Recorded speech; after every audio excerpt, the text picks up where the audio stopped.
রাফি ছোটবেলা থেকেই স্বপ্ন দেখত সে একদিন বড় ফুটবল খেলোয়াড় হবে।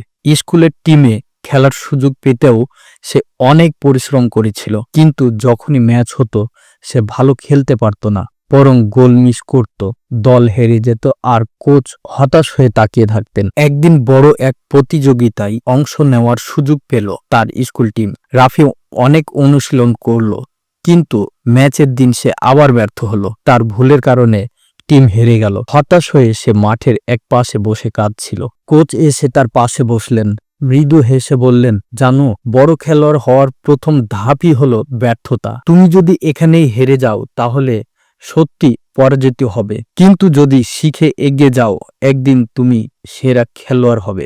রাফি চোখ মুছে আবার অনুশীলনে ফিরল। পরের বছর সে দলের সবচেয়ে গুরুত্বপূর্ণ খেলোয়াড় হয়ে উঠল। সেই দিন সে বুঝেছিল ব্যর্থতা শেষ নয়, বরং নতুন শুরু। তুমি যদি হাল না ছাড়ো তাহলে একদিন সফল হবেই।